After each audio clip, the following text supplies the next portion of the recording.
Hi சகோஸ் எல்லாரும் எப்படி இருக்கீங்க? லாஸ்ட் எபிசோட்ல என்னாச்சுன்னா, நம்ம ஹீரோயின் வந்துட்டு தான் பையன தான் கூடவே தான் ஃபேமிலி கிட்ட கூட்டு போயிட்டா. ஹீரோவ மட்டும் வரவே சொல்லவே இல்ல. ஹீரோக்கு இதுல ரொம்ப கஷ்டமா இருக்கு. இன்னும் அவ என்ன வெறுத்துக்கிட்டு தானோ இருக்காளோ அப்படிங்கிற மாரி அவன் கடுப்பாயிட்டு இருக்க. அதே நேரம் அங்க பார்த்தா நம்ம அசிஸ்டன்ட் பையபுள்ளையும், நம்ம ஸ்ட்ரேஞ்சர் பையபுள்ளையும் சேர்ந்து அவங்க மாஸ்டர், அதுக்கப்புறம் அசிஸ்டன்ட் பையபுள்ளைய அப்பா அவங்க சமாதிகளுக்கு எல்லாத்துக்குமே அவங்க மரியாதை பண்ணிட்டு வந்துட்டு இருக்காங்க. இனிமேலாவது என் கூட இருப்பியா அப்படின்ட்டு நம்ம ஸ்ட்ரேஞ்சர் பையபுள்ளைட்ட நம்ம அசிஸ்டன்ட் பையபுள்ள கேட்க, அவன் இருந்துகிட்டு என்னோட லைஃப்ங்கிறது ஒருத்தவங்களுக்காக நான் குடுத்துட்டேன். ஒரு ஃபேமிலிக்காக நான் மறுபடியும் நான் அங்கேயே தான் போகணும் அப்படின்னு சொல்லும்போது, அவனுக்கு செம்ம கடுப்பாகுது. இவ்வளோ நாளுக்கு அப்புறம் வந்த, என் கூட இருப்ப அப்படின்னு நினைச்சிட்டு இருந்தா, இப்போ மறுபடியும் நீ போற அப்படின்னு சொல்ற. எனக்கு சுத்தமா புரியவே இல்ல அப்படிங்கிறப்ப, என்னோட வாழ்க்கை இதுதான். உன்ன பொறுத்தவரைக்கும் நான் எப்படி முன்னாடி ஃபர்ஸ்ட்டு ஒரு கொலைகாரன். இப்போ இப்போ என்னோட பிரதர் தான் அப்படின்னு சொல்லும்போது, இல்ல நான் வந்துட்டு எப்பவுமே உனக்கு ஒரு கொலைகாரனா தான் தெரியிறேன் அப்படிங்கிற மாரி, அவன் தப்பா புரிஞ்சுக்கிட்டு அப்படியே கோவிச்சுக்கிட்டு போறான். இவனுக்கு அசிஸ்டன்ட் பைபிளுக்கு என்ன கோவம்னா, இவ்வளோ நாளுக்கு அப்புறம் வந்தான் மறுபடியும் போறேன் அப்படின்னு சொல்றானே அப்படிங்கிற கோவத்துல, கடைசியில ஒரு பக்கமா போய் தண்ணி அடிச்சுட்டு உட்காந்துருக்கான் நம்ம ஸ்ட்ரேஞ்சர் பைபிள்ல. அந்த இடத்துக்கு நம்ம ஹீரோ வந்துட்டு, "என்னப்பா தனியா இருக்கிறது ரொம்ப கஷ்டம். அது உனக்கு தெரியுமா?" "ஆ, ஆ தெரியும், தெரியும். இப்ப மட்டும் நீங்க மட்டும் தோப்பா வளர்றீங்க பாரு." "அதெல்லாம் இல்ல. நம்மளோட ஃபர்ஸ்ட் மீட்டிங்கே இப்படி தானே இருந்தது. நான் வந்துட்டு தண்ணி அடிச்சிட்டு இருந்தேன். அப்ப நீ எனக்கு இன்ட்ரோ ஆன. அந்த மாரி தானே ஆச்சு. இப்ப எதுக்கு நீ போகணும்னு நெனைக்கிற?" "இல்ல எனக்கு தோணுது. அது இல்லாம நான் ஒருத்தவங்களுக்கு வாக்கு குடுக்குறேன். இந்த வாக்கு, நாக்கெல்லாம் அத விடு. இப்போ உனக்குன்னு ஒரு ஃபேமிலி இல்ல. அவனும் இத்தன நாள் தனிமையா இருந்தான். நான் வந்துட்டு அவன ஸ்கூல்ல கொண்டு போய் விடலாம் அப்படின்னு நெனைக்கும் போதெல்லாம், அவனுக்கு ஒரு ஏக்கம் இருந்துகிட்டே இருக்கும். அப்பா, அம்மா இல்லையே அப்படின்ட்டு. இப்போ ஒரு அண்ணன் கிடைச்சா அப்படிங்கிற சந்தோஷத்துல அவன் இருக்கும் பொழுது, மறுபடியும் லூசுத்தனமா நீ ஏன்டா அவன ஹர்ட் பண்ற? என்ன திடீர்னு என்ன பத்தி நல்லதா தான் பேசுற?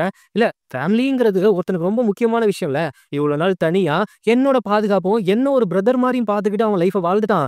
இப்ப நீ வந்திருக்க. இப்ப நீயும் போற அப்படின்னா அவன் என்ன பண்ணுவான் அப்படின்ட்டு 2 பேருமே மொடா குடியா குடிச்சிட்டு இருக்காய்ங்க. குடிச்சதுக்கு அப்புறம் என்ன ஆகுது, ஸ்ட்ரேஞ்சர் பையன் ரொம்ப மயக்கம் போட்டு விழுந்துடுறான். அவன தூக்கிட்டு கொண்டு நம்ம அசிஸ்டன்ட் பையன் வீட்ல விட்டுட்டு, "இல்ல மாஸ்டர் இங்க பாரு எனக்கு தெரியாது. அவன கொண்டாந்து இங்க சேர்த்துட்டேன். இனிமேல் நீங்க அடிச்சுப்பீங்களோ, இல்ல வெட்டிப்பீங்களோ, குத்திப்பீங்களோ, அது உங்க பிரச்சனை. உன்ன பொறுத்தவரைக்கும் உன் ஃபேமிலி அப்படின்னு சொல்லிட்டு, ஹீரோ வெளியில வந்து அவன் ஒய்ஃப், குழந்தைய நெனச்சு ஃபீல் பண்ணிட்டு இருக்கான். எந்தெந்த ஃபேமிலியோ நான் சேர்த்து வைக்கிறேன். என் ஃபேமிலிய சேர்த்து வைக்க யாரும் இல்லையே அப்படிங்கிற மாரி அவன் வெளியில ஃபீல் பண்ணிட்டு இருக்கான். அங்க உள்ள பார்த்தா நம்ம அசிஸ்டன்ட் பயப்புள்ள அண்ணன் மாரி அவன ட்ரீட் பண்ணிட்டு இருக்கான்.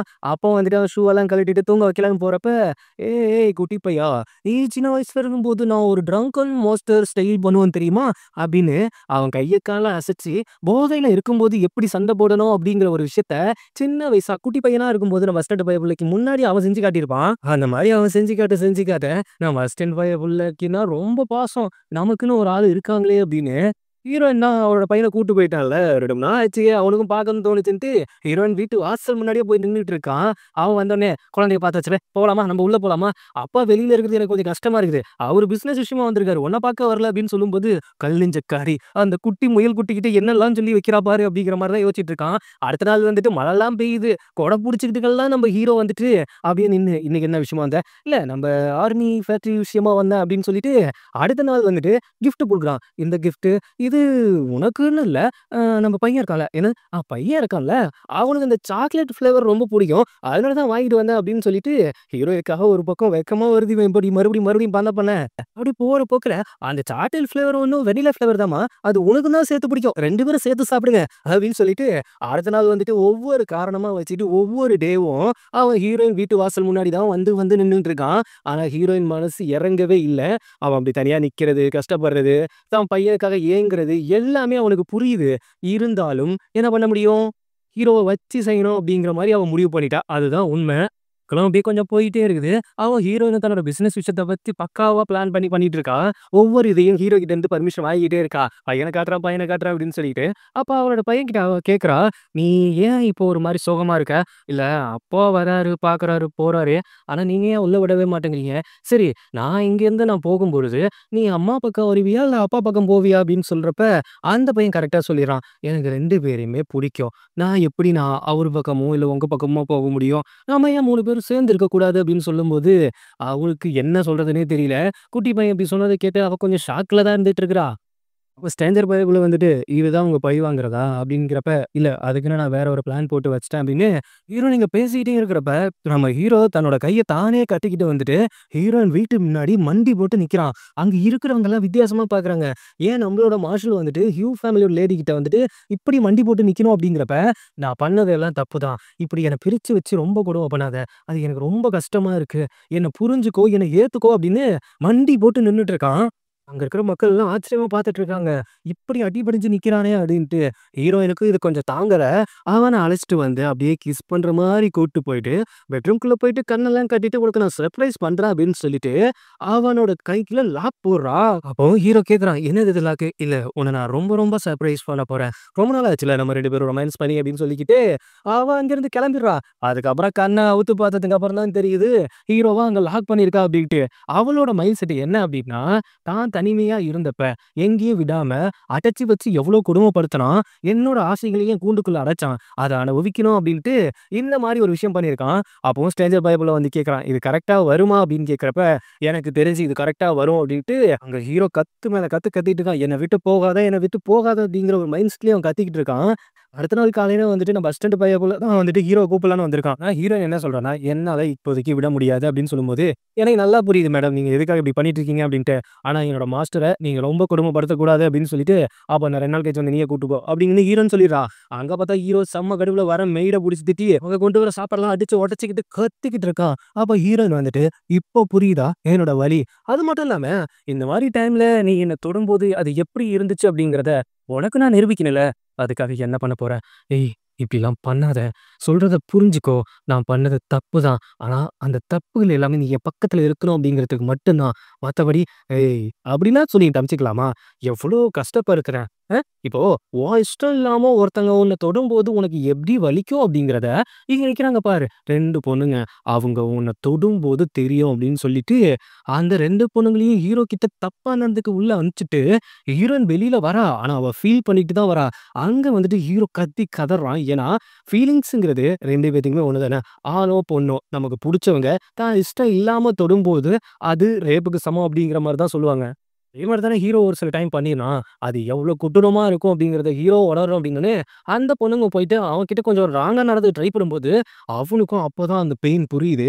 அவன் கத்துறான். ஒரு அளவுக்கு மேல டென்ஷன் ஆயி, அங்க இருக்கிற செயின பிச்சுட்டு அந்த பொண்ணுங்க அவனோட ட்ரெஸ்லாம் கழட்டியிருக்குமா, அந்த ட்ரெஸ் கலர் அப்படியே அந்த டென்ஷன்ல தெரியும் பாருங்களேன். உள்ளுக்குள்ள ஹீரோயினோட முகத்த அப்படியே பச்சை குத்தி வச்சிருப்பானா, இத பார்த்துட்டு அப்படியே ஹீரோயின் ஷாக் ஆகி நிக்கும்போது, அவன் கை விலங்கெல்லாம் பிச்சுட்டான். அப்படியே பிச்சுட்டு ஹீரோயின் பக்கம் கிட்ட நெருங்கி, நெருங்கி வந்து, "நான் டெவில் தாண்டி. ஆனா, இந்த டெவிலும் அடங்க ஒரு விஷயம்னா, அது நீதான்" அப்படின்னு பச்சைக்கினி கிஸ் பண்ணிர்றான். கிஸ் பண்ணதுக்கு அப்புறம் ஹீரோயின எவ்வளோ தடுக்க பார்க்குறா. ஆனா, ஒரு கட்டத்துக்கு மேல அவளால என்ன பண்ண முடியும்? அவளும் கிஸ் பண்ணி 2 பேருமே சந்தோஷமா இருந்துட்டு, காலையில ஹீரோயினும் சந்தோஷமா எந்திரிக்கிறான். ஹீரோவும் சந்தோஷமா எந்திரிக்காய்ங்க. ஹீரோயின் வெளியில போனதுக்கு அப்புறம் ஸ்ட்ரேஞ்சர் பாய் இவள குறுக்க வந்துட்டு, "ஓ! இப்படிதான் நீங்க தண்டிக்க நினைக்கிறீங்களா?" அப்படின்ட்டு அவள இன்னும் உசுப்பேத்திட்டு போக, அவன் வந்துட்டு ஹீரோயின் வந்தோனே மறுபடியும் சந்தோஷமா இருக்க போறோம் அப்படின்னு நினைச்சு கட்டி பிடிக்க போகும்போது, அ ஸ்டாப் ஸ்டாப் ஸ்டாப். அந்த ஒரு நைட்டுங்கிறது என்னோட பழைய லவ் வந்துருச்சோ, இல்ல உன் மேல அது இல்ல. ஏதோ உன்னோட இது கொஞ்சம் உன்ன விட கொஞ்சம் மோசமா இருக்கு. உன் உடம்ப நீ பார்த்துக்கோ அப்படின்னு அவ இன்னும் அசிங்கப்படுத்திட்டு போகும்போது, அப்போ ஹீரோ ஃபீல் பண்ணி ஒட்டஞ்சு அழ ஆரம்பிக்கிறான். ஏன்னா, தனக்கு புடிச்ச தான் ஒய்ஃபே நீ அந்த விஷயத்துல ரொம்ப சுமாரா இருக்க அப்படின்னு சொல்லும்போது, அவனுக்கு எவ்வளோ வலி வலிக்கும். அத யோசிச்சுக்கிட்டு அடுத்த நாள் காலையிலயும் வந்துட்டு வீட்டு முன்னாடி நிக்கிறான். அப்ப வந்துட்டு ஒரு தொப்பி போட்ட ஆள் கூட ஹீரோயின் உள்ள போனோனே, "அது யாரு? யாரு?" அப்படின்னு கேட்கிறப்ப, அந்த ஆள மட்டும் உள்ள அனுப்பிச்சு வச்சுட்டு, "அது என்னோட ஹஸ்பண்ட். என்ன உனக்கு சொன்னா புரியாதா? நான் அங்க போனப்பயே இன்னொருத்தர கல்யாணம் பண்ணிட்டேன் அப்படிங்கிற விஷயம் உனக்கு தெரியாதா?" அப்படின்னு கேட்கும்போது, "இல்ல என்னால நம்ப முடியல. நேத்து நமக்குள்ள நடந்த விஷயத்துக்காக தான் நீ ரொம்ப யோசிக்காதப்பா. கல்யாணம் ஆயிடுச்சு அப்படின்னு உள்ள போனா, அது வேற யாருமே கிடையாது. ஹீரோனோட தங்கச்சி தான். அவ எப்பவுமே அப்படியே கேப் போட்டு, கோட் சூட் போட்டு தானே இருப்பா. நீ எதுக்கு அவர்கிட்ட அப்படி பொய் சொன்னங்கும்போது, அவர் என்ன கொஞ்சம் அலையட்டும் அதனால தான் அப்படிங்கிற மாரி ஹீரோயின் சொல்லிட்டு இருக்கா. ஆனா ஹீரோ வெளியில நின்னு, ஒருவேள ஒருவேள அவ என்ன விட்டு போயிருவாளோ? இல்ல போகக்கூடாது, போகக்கூடாது அப்படின்ட்டு ஒரு அளவு அப்படி அந்த அடிக்டர்ன்னு சொல்லுவாங்கல்ல, போயிடுவாளோ அப்படிங்கிற பயத்துல, அந்த பயத்துல அப்படியே கொஞ்சம் நர்வஸ் ஆகி யோசிக்க ஆரம்பிக்கிறான். அப்படியே வெளியில கொண்டாந்து விடும்போது அவ தங்கச்சிய, அவன்கிட்ட போய் பேசலான்னு போறப்ப, "எத பத்தி பேச போற? நாங்க 2 பேருமே இப்ப ரொம்ப சந்தோஷமா இருக்கோம். எங்களோட லைஃப்குள்ள நீ உள்ள வராத" அப்படிங்கிற மாரி சொல்லிட்டு இருக்கிறப்ப, அந்த ஃபேக்டரி விஷயம் என்னாச்சு? அதுவும் இந்த மெடிக்கல் பார்மசி அந்த மருந்து விஷயமா ஒரு ஃபேக்டரி அப்ரூவல் கேட்டிருந்தேன். அத நான் குடுக்குறேன், குடுக்குறேன் அப்படிங்கிற மாரி ஹீரோ சொல்லிட்டு இருக்கும்போது, எனக்காக ஒரு ஃபேவர் பண்ண முடியுமா? ஒரு நாய் மாரி உன்கிட்ட கேட்கிறேன். ஒரு நாள், ஒரு நாள் என்னோட லைஃப்ல நீ என்னோட ஒய்ஃபாவோ, என்னோட லவ்வராவோ இருக்க முடியுமா? அப்படிங்கிறப்ப, இப்போ என்னோட ஹஸ்பண்ட் இருக்காரு. ஸோ அவரு இல்லாதப்ப சொல்றேன். ஒரு நாள் உனக்கு புடிச்ச மாரி நாம இருக்கலாம் அப்படிங்கும்போது, அந்த நாளுக்காக ஹீரோ வெயிட் பண்ணிட்டு இருக்கான். ஹீரோயின்ட்ட இருந்துட்டு ஒரு நியூஸ் வருது. அதுக்காக பார்த்து, பார்த்து ஒவ்வொரு விஷயமும் ரெடி பண்றான். கேக்ல இருந்துட்டு, ட்ரிங்க்ல இருந்துட்டு எல்லாமே பக்காவா ரெடி பண்ணி, ஹீரோயின் வந்துட்டு கொஞ்சம் ரகடா தான் நடந்துக்கிறா. அவளோட கை எடுத்து அந்த கேக்க கட் பண்ணி, அத எடுத்து குடுக்கறதுக்கு கூட ஹீரோ தான் வேணும் அப்படிங்கிற மாரி, அப்படி 2 பேருமே ஒண்ணா இருக்கலாம் அப்படிங்கிற மாரி யோசிச்சுட்டு தான் தான் ஹீரோ பண்ணிட்டு இருக்கான்.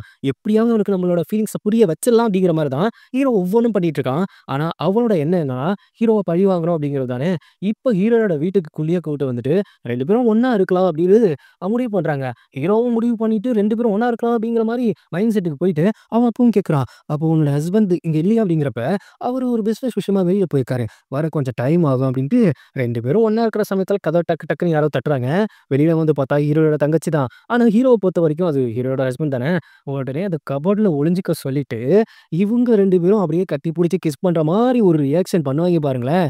அத பார்த்து ஹீரோ அப்படியே கோணி குறுகி உட்காந்து, எவ்வளோ கெத்தா இருந்த ஆளு, இப்படி ஒரு வீக்னஸ்ல மாட்டிக்கிட்டு, அப்படியே தவிச்சு புரோக்கன் ஆகி, அந்த கபோர்டுக்குள்ளேயே கூனி குறுகி உட்கார்றான். ஹீரோயின் வந்துட்டு கதவ தொறந்து விட்டுட்டு, "சாரி என்னோட ஹஸ்பண்ட் வந்துட்டாரு. அவருக்காக நான் டைம் ஸ்பெண்ட் பண்ணி தான் ஆகணும். இப்போ நீங்க எழுந்து போறீங்களா? உங்களுக்கு குடுக்கப்பட்ட அந்த ஒரு நாளும் முடிந்துடுச்சு. அதனால நீங்க உங்க வாழ்க்கைய பார்த்துட்டு போங்க. இவ்ளோ பெரிய அவமானம் வந்ததுக்கு அப்புறமும் நீங்க நார்மலா இருப்பீங்களா?"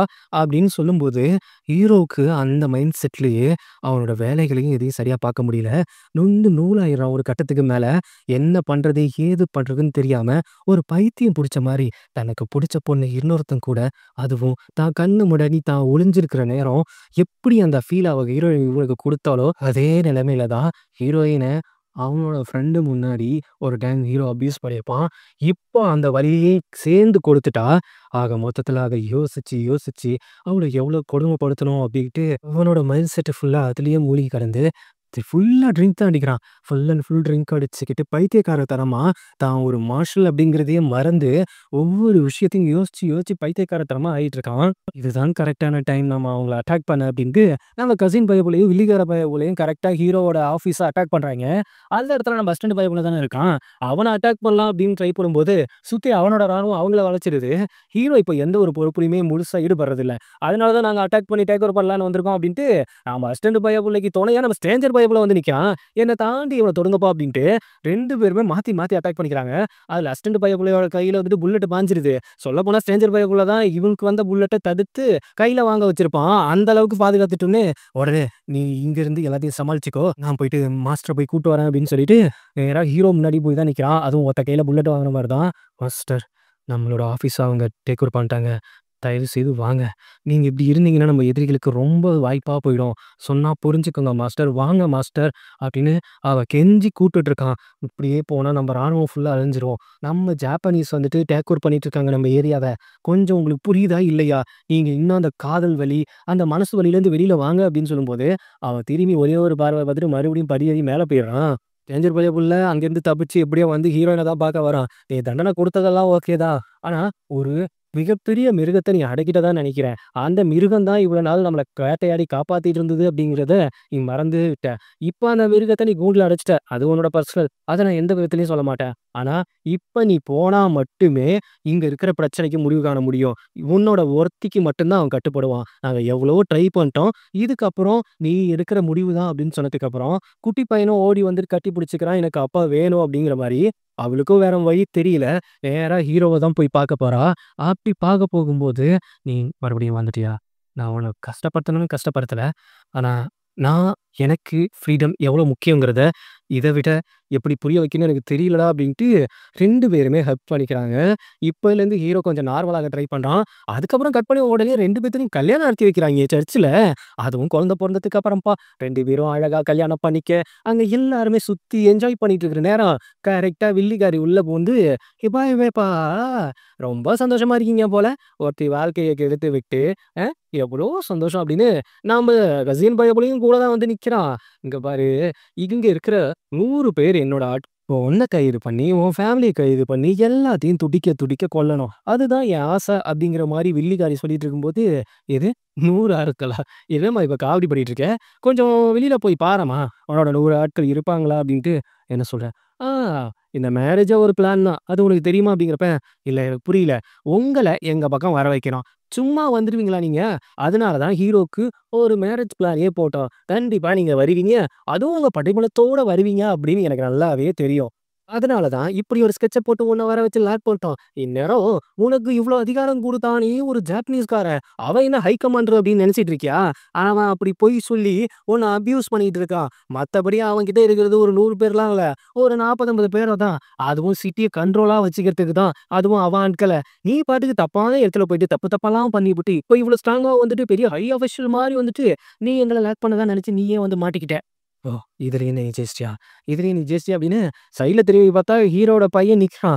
அவன போய் கன் பாயிண்ட்ல புடிச்சு வச்சுட்டு, நான் எல்லாத்தையும் தோத்துக்கிட்டேன் தான். நான் எல்லாத்தையும் தோத்துக்கிட்டேன் தான். ஆனா, இந்த விஷயத்துல இவன் உங்க பையன் தானே? உங்க பையன் தானே? என்ன ஏதாவது பண்ணணும்னு நெனச்சீங்க, உங்களுக்கு சந்தோஷமே இல்லாத மாரி பண்ணிடுவேன் அப்படின்னு, அவன் வந்துட்டு அப்படியே சுடுற நெலைமையில நின்னுட்டு இருக்கும்போது, ஹீரோ கதர்றான். "இங்க பாரு விட்டுடு, விட்டுடு" அப்படின்னு சொல்றப்ப, குட்டி பையன் என்ன பண்றான்னா, அவளோட கைய கடிச்சுட்டு ஓட பார்க்குறான்.